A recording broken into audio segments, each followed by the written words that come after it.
9. August 1945. In Europa ist der Krieg vorbei. Nazi-Deutschland ist besiegt, Japan aber noch nicht. US-Präsident Truman ist gerade von der Alliierten-Konferenz in Potsdam zurückgekehrt. In einer großen Rundfunkansprache spricht er über das zerstörte Berlin, dann darüber, wie er sich den Wiederaufbau Deutschlands vorstellt und schließlich, ab Minute 22, rechtfertigt er den Einsatz der Atombombe in Hiroshima.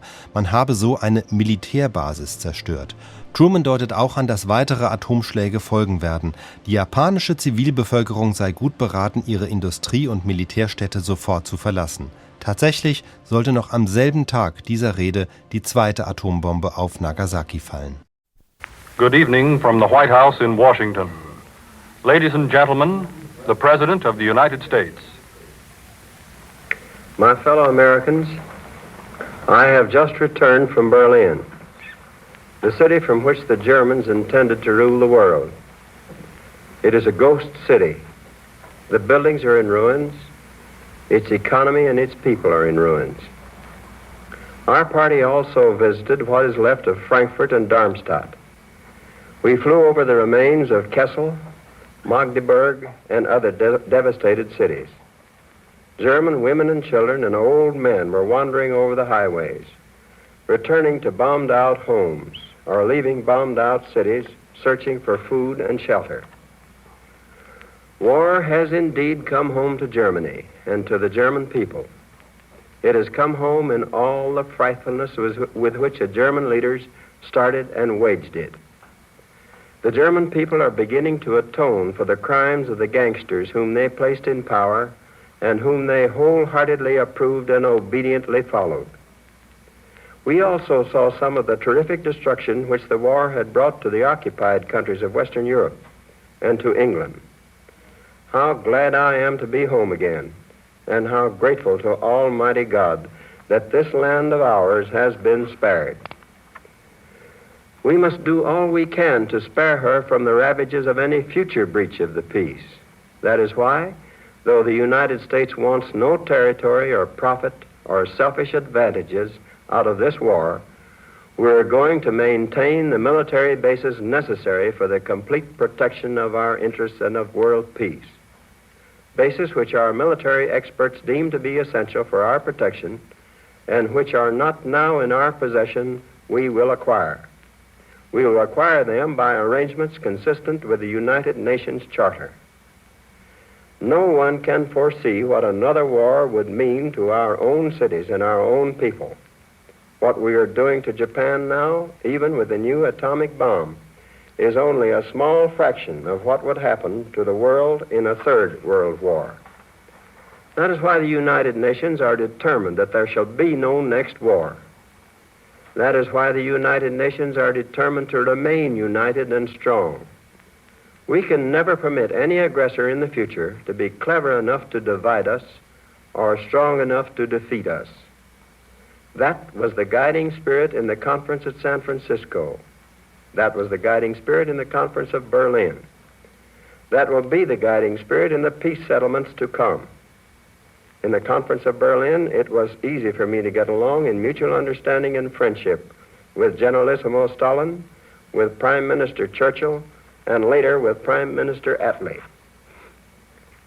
Strong foundations of goodwill and cooperation had been laid by President Roosevelt, and it was clear that those foundations rested upon more than the personal friendships of three individuals. There was a fundamental accord and agreement upon the objectives ahead of us. Two of the three conferees of Tehran and Yalta were missing by the end of this conference. Each of them was sorely missed. Each had done his work toward winning this war. Each had made a great contribution toward establishing and maintaining a lasting world peace. Each of them seems to have been ordained to lead his country in its hour of greatest need. And so thoroughly had they done their jobs that we were able to carry on and to reach many agreements essential to the future peace and security of the world. The results of the Berlin Conference have been published. There were no secret agreements or commitments apart from current military arrangements. And it was made perfectly plain to my colleagues at the conference that, under our Constitution, the President has no power to make any treaties without ratification by the Senate of the United States. I want to express my thanks for the excellent services which were rendered at this conference by Secretary of State Burns, and which were highly commended by the leaders of the other two powers. I am thankful also to the other members of the American delegation, Admiral Leahy and Ambassadors Harriman, Davies, and Pauley, and to the entire American staff. Without their hard work and sound advice, the conference would have been unable to accomplish as much as it did. The conference was concerned with many political and economic questions, but there was one strictly military matter uppermost in the minds of the American delegates. It was the winning of the war against Japan. On our program, that was the most important item. The military arrangements made at Berlin were, of course, secret. One of those secrets was revealed yesterday when the Soviet Union declared war on Japan. The Soviet Union, before she had been informed of our new weapon, agreed to enter the war in the Pacific. We gladly welcome into this struggle against the last of the Axis aggressors our gallant and victorious ally against the Nazis. The Japs will soon learn some more of the military secrets agreed upon at Berlin. They will learn them firsthand, and they will not like them. Before we met at Berlin, the United States government had sent to the Soviet and British governments our ideas of what should be taken up at the conference. At the first meeting, our delegation submitted these proposals for discussion. Subjects were added by the Soviet and British governments, but in the main, the conference was occupied with the American proposals. Our first non-military agreement in Berlin was the establishment of the Council of Foreign Ministers. The Council is going to be the continuous meeting ground of the 5 principal governments on which to reach common understanding regarding the peace settlements. This does not mean that the 5 governments are going to try to dictate to or dominate other nations. It'll be their duty to apply, so far as possible, the fundamental principles of justice underlying the charter adopted at San Francisco. Just as the meeting at Dumbarton Oaks drew up the proposals to be placed before the conference at San Francisco, so this Council of Foreign Ministers will lay the groundwork for future peace settlements. This preparation by the Council will make possible speedier, more orderly, more efficient, and more cooperative peace settlements than could otherwise be obtained. One of the first tasks of the Council of Foreign Ministers is to draft proposed treaties of peace with former enemy countries, Italy, Romania, Bulgaria, Hungary, and Finland. These treaties, of course, will have to be passed upon by all the nations concerned. In our own country, the Senate will have to ratify them, but we shall begin at once the necessary preparatory work. Adequate study now may avoid the planting of the seeds of future wars. I am sure that the American people will agree with me that this Council of Foreign Ministers will be effective in hastening the day of peace and reconstruction. We are anxious to settle the future of Italy first among the former enemy countries. Italy was the first to break away from the Axis. She helped materially in the final defeat of Germany. She has now joined us in the war against Japan. She is making real progress toward democracy. A peace treaty with the democratic Italian government will make it possible for us to receive Italy as a member of the United Nations. The Council of Foreign Ministers will also have to start the preparatory work for a German peace settlement. But its final acceptance will have to wait until Germany has developed a government with which a peace treaty can be made. In the meantime, the Conference of Berlin laid down the specific political and economic principles under which Germany will be governed by the occupying powers. Those principles have been published. I hope that all of you will read them. They seek to rid Germany of the forces which have made her so long feared and hated, and which have now brought her to complete disaster.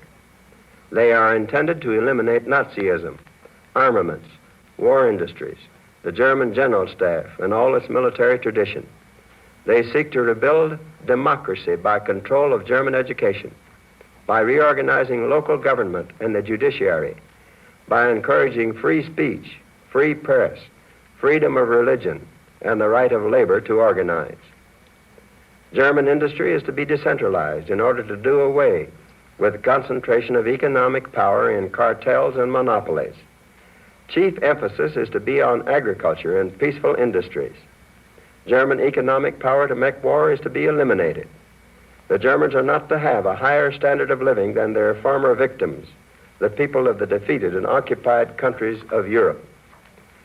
We are going to do what we can to make Germany over into a decent nation, so that it may eventually work its way from the economic chaos it has brought upon itself back into a place in the civilized world. The economic action taken against Germany at the Berlin Conference included another most important item: reparations. We do not intend again to make the mistake of exacting reparations in money and then lending Germany the money with which to pay. Reparations this time are to be paid in physical assets from those resources of Germany which are not required for her peacetime subsistence. The first purpose of reparations is to take out of Germany everything with which she can prepare for another war. Its second purpose is to help the devastated countries to bring about their own recovery by means of the equipment and material taken from Germany. At the Crimea Conference, a basis for fixing reparations had been proposed for initial discussion and study by the Reparations Commission. That basis was a total amount of reparations of $20 billion. Of this sum, 1/2 was to go to Russia, which had suffered more heavily in the loss of life and property than any other country. But at Berlin, the idea of attempting to fix a dollar value on the property to be removed from Germany was dropped. To fix a dollar value on the share of each nation would be a sort of guarantee that the amount each nation would get, a guarantee which might not be fulfilled. Therefore, it was decided to divide the property by percentages of the total amount available. We still generally agreed that Russia should get approximately half of the total for herself and Poland, and that the remainder should be divided among all the other nations entitled to reparations. Under our agreement at Berlin, the reparations claims of the Soviet Union and Poland are to be met from the property located in the zone of Germany occupied by the Soviet Union, and from the German assets in Bulgaria, Finland, Hungary, Romania, and East Austria. The reparations claims of all other countries are to be met from the property located in the western zones of occupation of Germany and from the German assets in all other countries. The Soviet waives all claim to gold captured by the Allied troops in Germany. This formula of taking reparations by zones will lead to less friction among the Allies than the tentative basis originally proposed for study at Yalta.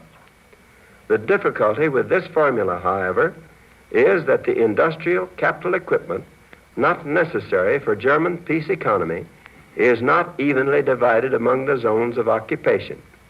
The western zones have a much higher percentage than the eastern zone, which is mostly devoted to agriculture and to the production of raw materials. In order to equalize the distribution and to give Russia and Poland their fair share of approximately 50%, it was decided that they should receive, without any reimbursement, 10% of the capital equipment in the western zones available for reparations. As you will note from the communique, a further 15% of the capital equipment in the western zones not necessary for Germany's peace economy is also to be turned over to Russia and Poland. But this is not free. For this property, Poland and Russia will give to the western zones an equal amount in value in food, coal, and other raw materials. This 15%, therefore, is not additional reparations for Russia and Poland. It is a means of maintaining a balanced economy in Germany and providing the usual exchange of goods between the eastern part and the western part. It was agreed at Berlin that the payment of reparations from whatever zones taken should always leave enough resources to enable the German people to subsist without sustained support from other nations. The question of Poland was a most difficult one. Certain compromises about Poland had already been agreed upon at the Crimea Conference. They obviously were binding upon us at Berlin. By the time of the Berlin Conference, the Polish Provisional Government of National Unity had already been formed, and it had been recognized by all of us. The new Polish government had agreed to hold free and unfettered elections as soon as possible on the basis of universal suffrage and secret ballot. In accordance with the Crimea Agreement, we sought the opinion of the Polish Provisional Government of National Unity with respect to its western and northern boundaries. They agreed, as did we all, that the final determination of the borders could not be accomplished at Berlin, but must await the peace settlement. However, a considerable portion of what was the Russian zone of occupation in Germany was turned over to Poland at the Berlin Conference for administrative purposes until the final determination of the peace settlement. Nearly every international agreement has in it the element of compromise. The agreement on Poland is no exception. No one nation can expect to get everything that it wants. It is a question of give and take, of being willing to meet your neighbor halfway. In this instance, there is much to justify the action taken. An agreement on some line, even provisionally, was necessary to enable the new Poland to organize itself and to permit the speedier withdrawal of the armed forces which had liberated her from the Germans. In the area east of the Curzon line, there are over 3 million Poles who are to be returned to Poland. They need room to settle. The new area in the west was formerly populated by Germans, but most of them have already left in the face of the invading Soviet army. We were informed that there were only about 1.5 million Germans left. The territory the Poles are to administer will enable Poland better to support its population. It will provide a short and more easily defensible frontier between Poland and Germany. Settled by Poles, it will provide a more homogeneous nation. The three powers also agreed to help bring about the earliest possible return to Poland of all Poles who wish to return, including soldiers, with the assurance that they would have all the rights of other Polish citizens. The action taken at Berlin will help carry out the basic policy of the United Nations toward Poland, to create a strong, independent, and prosperous nation, with a government to be selected by the people themselves. It was agreed to recommend that in the peace settlement, a portion of East Prussia should be turned over to Russia. That, too, was agreed upon at Yalta. It will provide the Soviet Union, which did so much to bring about victory in Europe, with an ice-free port at the expense of Germany. At Yalta, it was agreed, you will recall, that the three governments would assume a common responsibility in helping to establish in the liberated and satellite nations of Europe governments broadly representative of the democratic elements in the population. That responsibility still stands. We all recognize it as a joint responsibility of the three governments. It was reaffirmed in the Berlin Declarations on Romania, Bulgaria, and Hungary. These nations are not to be spheres of influence of any one power. They are now governed by Allied control commissions, composed of representatives of the three governments which met at Yalta and Berlin. These control commissions, it is true, have not been functioning completely to our satisfaction, but improved procedures were agreed upon at Berlin. Until these states are reestablished as members of the international family, they are the joint concern of all of us. The American delegation was much disturbed over the inability of the representatives of a free press to get information out of the former German satellite nations. The three governments agreed at Berlin that the Allied press would enjoy full freedom from now on to report to the world upon all developments in Romania, Bulgaria, Hungary, and Finland. The same agreement was reaffirmed also as to Poland. One of the persistent causes for wars in Europe in the last 2 centuries has been the selfish control of the waterways of Europe. I mean the Danube, the Black Sea Straits, the Rhine, the Kiel Canal, and all the inland waterways of Europe which border upon 2 or more states. The United States proposed at Berlin that there be free and unrestricted navigation of these inland waterways. We think this is important to the future peace and security of the world. We propose that regulations for such navigation be provided by international authorities. The function of the agencies would be to develop the use of the waterways and assure equal treatment on them for all nations. Membership on the agencies would include the United States, Great Britain, the Soviet Union, and France, plus those states which border on the waterways. Our proposal was considered by the conference and was referred to the Council of Ministers. There, the United States intends to press for its adoption. Any man who sees Europe now must realize that victory in a great war is not something you can win once and for all, like a victory in a ball game. Victory in a great war is something that must be won and kept won. It can be lost after you have won it, if you are careless or negligent or indifferent. Europe today is hungry. I'm not talking about Germans. I'm talking about the people of the countries which are overrun and devastated by the Germans, and particularly about the people of Western Europe. Many of them lack clothes and fuel and tools and shelter and raw materials. They lack the means to restore their cities and their factories. As the winter comes on, the distress will increase. Unless we do what we can to help, we may lose next winter what we won at such terrible cost last spring. Desperate men are liable to destroy the structure of their society, to find in the wreckage some substitute for hope.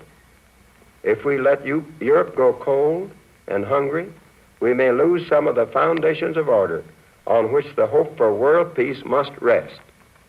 We must help to the limit of our strength, and we will. Our meeting at Berlin was the first meeting of the great allies since the victory was won in Europe. Naturally, our thoughts now turn to the day of victory in Japan. The British, Chinese, and United States governments have given the Japanese people adequate warning of what is in store for them. We have laid down the general terms on which they can surrender. Our warning went unheeded.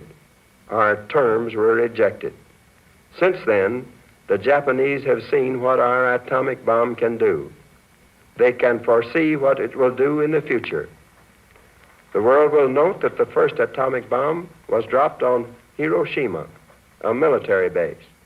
That was because we wished in the first attack to avoid, insofar as possible, the killing of civilians. But that attack is only a warning of things to come. If Japan does not surrender, bombs will have to be dropped on her war industries, and unfortunately, thousands of civilian lives will be lost. I urge Japanese civilians to leave industrial cities immediately and save themselves from destruction.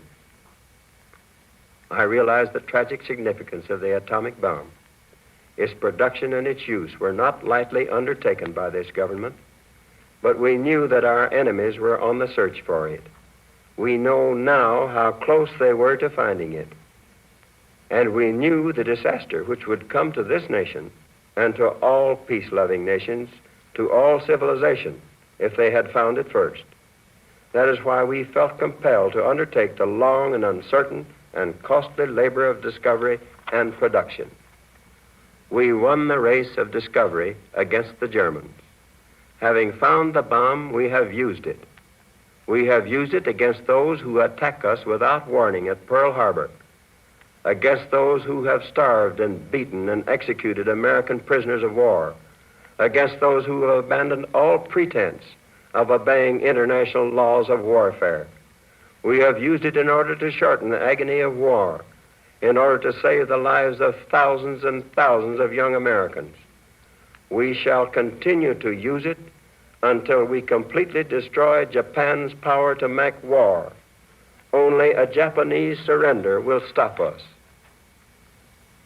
The atomic bomb is too dangerous to be loose in a lawless world. That is why Great Britain, Canada, and the United States, who have the secret of its production, do not intend to reveal that secret until means have been found to control the bomb so as to protect ourselves and the rest of the world from the danger of total destruction. As far back as last May, Secretary of War Stimson, at my suggestion, appointed a committee upon which Secretary of State Burns served as my personal representative to prepare plans for the future control of this bomb.